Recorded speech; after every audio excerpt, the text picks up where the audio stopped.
Shalom Ashbaka. May peace, serenity, and prosperity be multiplied unto you all. Kalala abayaba shema mashak ya bashabarak tam to warba halawaya. Kalala ya shema yasharala yahawa ala hayana waka. Dawa mashbaka. Welcome. For many of you who have been tuned into this ministry for over a year now, you should already know what time it is. However, I will not cease on blowing the trumpet every year around this time of the year. More specifically, the Gregorian calendar months of October through December is a very concentrated time of witchcraft and sorcery. And that witchcraft and sorcery are done by the way of the pagan holidays and traditions that are a primary focus around this time, right? You got the Folly Day, Halloween coming up. You got the Folly Day, Thanksgiving or Thanksgiving coming up. And you got the Folly Day, Christmas coming up. And all other sorts of other defiled honorings and traditions in between those three major folly days. Now, keep in mind, around this time, the masses fall underneath the spells that correlate with these days. And, you know, we don't fret because we know the Most High is the ultimate authority of it all. And we do our due diligence to be girded in spirit and in truth. This is the time to really be meditating and equipping yourselves with the armor of Yah and also the fruits of the Spirit. Because I tell you this, if you allow yourself to be given over by the pressures and influence of wicked family members who fall into these traditions and folly days, if you allow yourself to be given over by wicked acquaintances that fall in line with these folly days, or anybody else who's within your sphere of social interactions, you can be very much seduced by devils to be pulled out of the truth. It's happening every year. It's happening right now as we speak. You have brothers and sisters who get worn down by all these devices of spiritual wickedness working through the unclean vessels around them that fall in line with the traditions and rudiments of this season. And they go right back into the world. There's many other factors that play into that.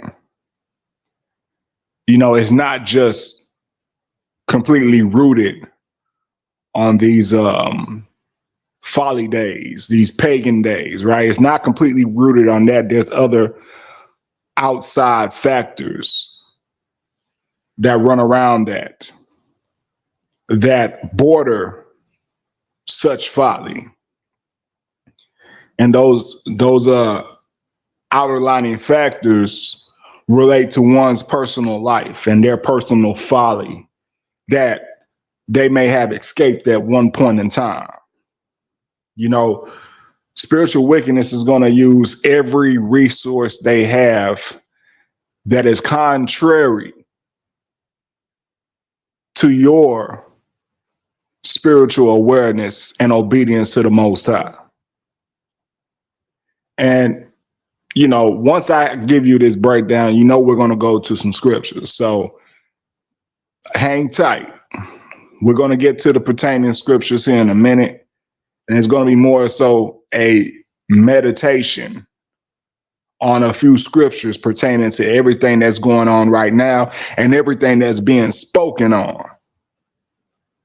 So just hang tight. I'm going to get to that here in a minute. But like I was saying, you have to do your due diligence to really be focusing on the things of Yah.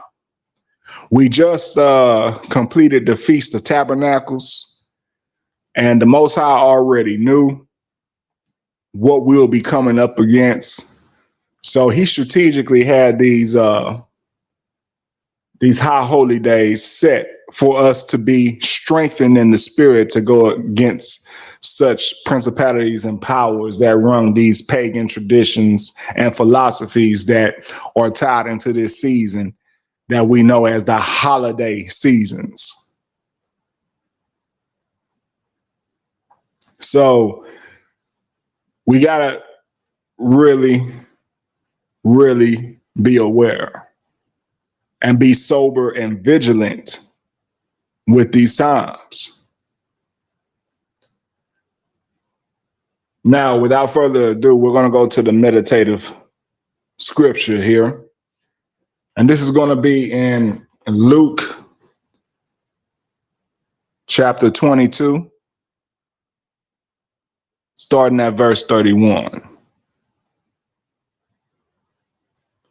And Yahushua said, Simon, Simon, behold, Hashatan hath desired to have you, that he may sift you as wheat.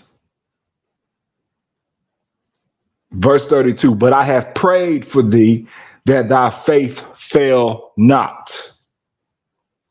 And when thou art converted, strengthen thy brethren. All right, so here we even see that Hashatan focused on pulling Kapha out of the truth. Now we know Kapha was stated by our Messiah as the rock. He was the rock as stated by the Messiah. He was the strongest disciple. And Hashatan was after him, trying to sift him out of the truth. But Mashiach goes further and tells Kapha that he prayed for him, that his faith fail not. So we got to have that same willingness, Mashbaka, for our faith to fail not during these times and throughout our whole walk and this experience on this earth. But during this time, we should really take advantage of that and gird ourselves up accordingly.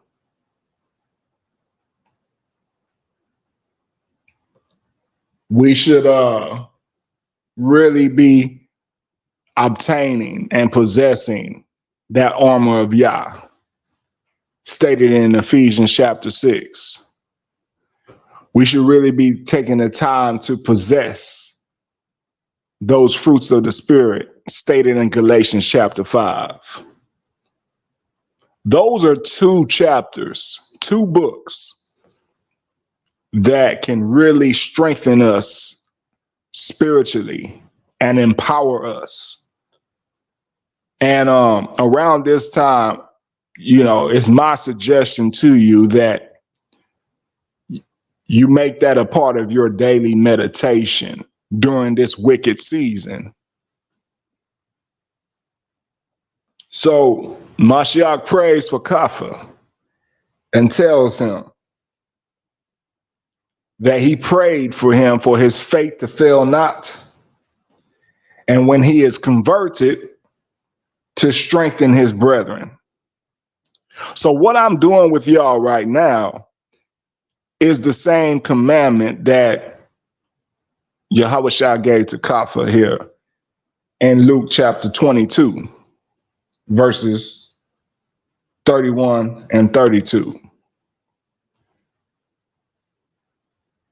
This is strengthening to you all for your faith to fail not with all these external influences of Satan, both with the spell that's in the air right now, which is known as the holiday spirit, and with whatever vices or sins that may be haunting you. Remember, we just had the Day of Atonement, right? We just had the Day of Atonement this month as well. So these things we have repented for, and we can't fall back being victim of those things. And this time, aka sifting season, aka the season of witchcrafts, will try to sift you out of the truth and back into your folly in various ways. So that's why I'm suggesting to you all to make a focus of Galatians chapter 5 and Ephesians chapter 6 throughout this wicked season. You should take time to read both of those chapters each day. Each day of this season, you should take time to read those chapters and meditate on the power that's given, the knowledge, wisdom, and understanding that is given in both of those chapters through Aksha'ah. Let's go back to the meditative scripture here. Luke chapter 22, verse 31. And Yahushua said, Simon, Simon, behold, Satan hath desired to have you, that he may sift you as wheat. So anytime wheat is harvested, it's sifted, right? You got to separate it to get the actual grain. That's what spiritual wickedness and principalities are doing during this season. And none of us are completely immune to it, because we're all going to be attacked with these wicked devices. Everybody gets attacked with these wicked devices. It's always in our face. The moment you step out and you're moving throughout this world, you're being bombarded with such influences through your discussions with folks, through your wicked family members who pay homage to it, etc., etc., etc. Even in your workplace, you're being bombarded with these things. And if you're not spiritually fortified, the bombardment will weigh you down to where you start moving in folly. And Yah forbid, it sifts you out the truth. And the reason why I'm making this such a big deal with you all is because once you're sifted out the truth, like I mentioned in the previous live stream with strong delusion, that's what comes upon people who get sifted out the truth. Strong delusion. That video was done maybe a week ago. I know I did it before the Feast of Tabernacles started, or somewhere around that time. I mean, this is my first posting since the Feast of Tabernacles. Now that the Feast of Tabernacles is over, I can commence to what I'm doing now with you all right now. However, nonetheless, we don't want to be sifted as wheat, because that's what Hashatan is doing with many individuals, many brothers and sisters who completely fall out the truth and go back into the world, awaiting their ultimate destruction. We don't want that. So again, I'll end it here, but be focused on Ephesians chapter 6 and Galatians chapter 5. That should be a part of your daily meditations throughout this wicked season. And I'll leave it as that. May peace, serenity, and prosperity be multiplied unto you all. Shalom.